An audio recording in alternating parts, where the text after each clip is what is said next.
Ghazipur border पर हम हैं। सूरत बदल गई है आंदोलन की, जाहिर सी बात है। एक पुनर्जागरण का दौर है आंदोलन का। चौधरी पुष्पेंद्र जी हमारे साथ हैं, कई टीवी डिबेट्स में आप इनको देखते रहे हैं। पुष्पेंद्र जी, ये जो माहौल बदला है, फिजा बदली है, इसके बारे में आपका क्या कहना है?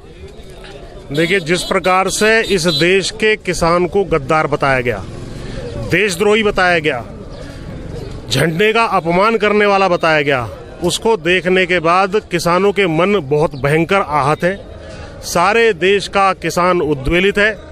हमारा बेटा जो सीमा पर देश की रक्षा में लगा हुआ है और जो झंडे में लिपट के आता है शहीद होने के बाद, उस झंडे का हम अपमान करेंगे? अपने लोगों को भेज करके इन्होंने लाल किले में जिस प्रकार का तांडव किया है, इसको देश देख रहा है सारा और भूलने वाला नहीं है। हमारी बिजली पानी काट दी गई, हमारी रसद काट दी गई। हम सारे देश का पेट भरने का काम करते हैं और आप हमारी रसद काटने का काम कर रहे हैं। 2 सीटों पे आप थे, 2 सीटों से 300 सीटों पर आप हमारे कंधे, किसानों के कंधे पर पहुंचे यहाँ पर संसद में। आप उसी दिल्ली में जहां आपको बिठाया है, आप उसमें हमें घुसने नहीं दे रहे। 300 से 2 आने में समय नहीं लगेगा। इस बात को जो है ये हुक्मरान ध्यान कर लें। किसान की ताकत, मजदूर की ताकत, तुम कहते हो हमारे 10 करोड़ मेंबर हैं, अरे हमारे तो 100 करोड़ हैं किसान मजदूर सब मिला करके। अगर एक बार खड़े होकर के धरती में जो है ना पैर मार दिया तो हल्लन आ जाएगा इस देश में। इस ताकत को भूले ना, अगले चुनाव में परिणाम झेलना पड़ जाएगा। तमाम किसान भाइयों की, मजदूर भाइयों की बात मानने का आपको तुरंत काम करना चाहिए। जो भी आंदोलन करे वो देशद्रोही हो रहा है इस देश में।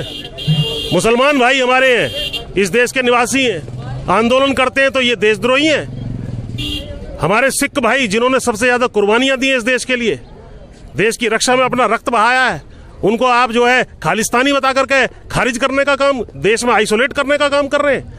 ये चाल चलने वाली नहीं है। सारे देश का किसान जाग चुका है, अपने अधिकारों के प्रति सजग हो गया है। आप सुन लें, और नहीं तो आपके कान में तेल डाल करके सुनाने का काम देश का किसान करने जा रहा है। भारत माता की जय। चौधरी साहब, एक बताइए, विपक्ष को लेकर के आप इस आंदोलन पे ये सवाल खड़े किए जा रहे हैं कि कभी एक वक्त था जब विपक्ष के लिए कोई मंच नहीं, ये कहा गया, और आज आरएलडी से लेकर तमाम पार्टियां, आम आदमी पार्टी तक जो है समर्थन में, और आप लोग उनको मंच दे रहे हैं। ये आरोप, ये आक्षेप लगाया जा रहा है आंदोलन पर। अगर विपक्ष की पार्टी जन सरोकार के किसी मुद्दे पर खड़ी होती है तो उनकी दिक्कत, अगर खड़ी नहीं होती है तो आप जाके उनसे पूछेंगे किसान सड़कों पे आप क्या कर रहे हैं, पूछेंगे आप उनसे? भाई, जो राजनीतिक दल हैं वो भी तो इसी देश के दल हैं, या तो वो प्रतिबंधित संस्थाएं हैं, प्रतिबंधित हैं, उनको हटाइए, भगाइए। लेकिन यदि जिस प्रकार अन्ना आंदोलन में कौन था? सारा आरएसएस, सारी बीजेपी, सारा बाबा रामदेव वहीं पर पड़ा हुआ था। तो इसमें जन सरोकार के मुद्दे में किसी भी व्यक्ति का समर्थन मिलने में कोई आपत्ति नहीं होनी चाहिए। और इस सिद्धांत को ही मैं सिरे से खारिज करता हूं कि राजनीतिक दल क्यों आगे समर्थन में। अरे जब गांव में छान उठती है ना, उसमें सब, चाहे दोस्त हो चाहे दुश्मन हो, सब उसको उठा करके रखने का काम करते हैं। तो हमें सबका सहयोग चाहिए। इस देश के सब बासिंदे हैं और अब इस हुक्मरानों को सुन लेना चाहिए, वरना वो यहाँ जलजला आएगा। ये समझ लीजिए आप कि तेरे आंसुओं से जन सैलाब आएगा और तेरी दिल की पीड़ा से यहाँ जन क्रांति होने जा रही है। अब जन क्रांति होने जा रही है। आंसुओं का मतलब सीधा राकेश टिकैत की बात आप कर रहे हैं। एक आखिरी सवाल मेरा आपसे है कि राकेश टिकैत जी के नेतृत्व में आंदोलन आगे बढ़ रहा है। आपको लगता है पहले पंजाब इसे लीड कर रहा था और अब कमान जो है यूपी के हाथ में आ गई है, तो इस बार कुछ बहुत बड़ा होगा अगर उत्तर प्रदेश लीड करेगा इस आंदोलन को? आप इसे पंजाब यूपी में बांटने का आप कतई काम ना करें। सब लीड कर रहे हैं, ये लीड कर रहे हैं, ये लीड कर रहे हैं, चौधरी साहब लीड कर रहे हैं, ये लीड कर रहे हैं, सब लीडर हैं। कोई लीडर इसमें ऐसा नहीं है कि पंजाब हरियाणा, सारी जातियों के, सारे धर्मों के, सारे प्रदेशों के जो किसान हैं वो एकजुट होकर के इस आंदोलन में खड़े हुए हैं। और यदि इसको इस तरह 2 फाड़ 4 फाड़ करने की कोशिश की गई तो अब जो है किसान बटने वाला नहीं है और सबक सिखाने हम जा रहे हैं। चौधरी साहब, अल्टीमेटली बात इलेक्शन पे भी आएगी। जाहिर सी बात है, ये सब जब खत्म होगा तो एक चुनाव इस देश में होगा। प्रधानमंत्री नरेंद्र मोदी एक बार फिर से खड़े होंगे। विकल्प क्या है, और इस विकल्प, क्या इस आंदोलन से कोई विकल्प भी निकलेगा या उस तरफ कोई बहस होगी, आपको लगता है? ये गांव में कभी कभी ऐसा चुनाव होता है जिसमें आदमी ये कहता है कि काले कुत्ते को वोट दे देंगे। लेकिन इसको वोट नहीं देंगे। वो स्थिति अब होने वाली है। और ये मैं आपको बता रहा हूं, आज की तारीख में भाजपा वाले बिना झंडे के निकल रहे, झंडा लगाने की भाजपा की हिम्मत नहीं है किसी के यहाँ पर। जिस प्रकार का तांडव यहाँ किया गया है, भाजपा के विधायक गुंडों को लेकर के यहाँ दमनकारी काम करने आ रहे हैं। ये क्या हो रहा है इस देश के अंदर? यहाँ लोकतंत्र क्या है?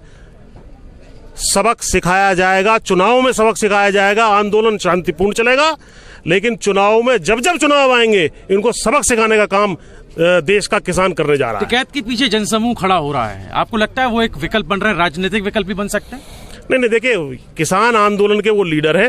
राजनीति से उनका कोई लेना देना है नहीं। राजनीति में जो विकल्प होंगे वो अपना बने, उनसे हमें कोई मतलब नहीं है। लेकिन भाजपा को सबक सिखाने के लिए किसान कमर कस चुका है। मोदी सरकार, चलिए, बहुत शुक्रिया।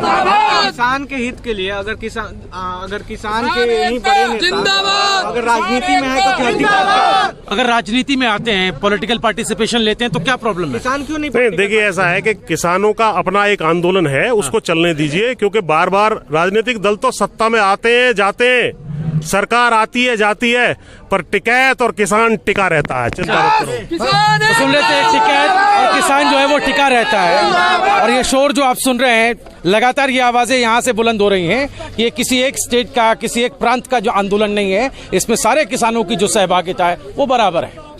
लेटेस्ट अपडेट्स के लिए आप हमारे चैनल रायशुमारी के साथ जरूर जुड़ें, उसे सब्सक्राइब कर लें, पास ही लगे बेल आइकन के इस बटन को भी दबा दें।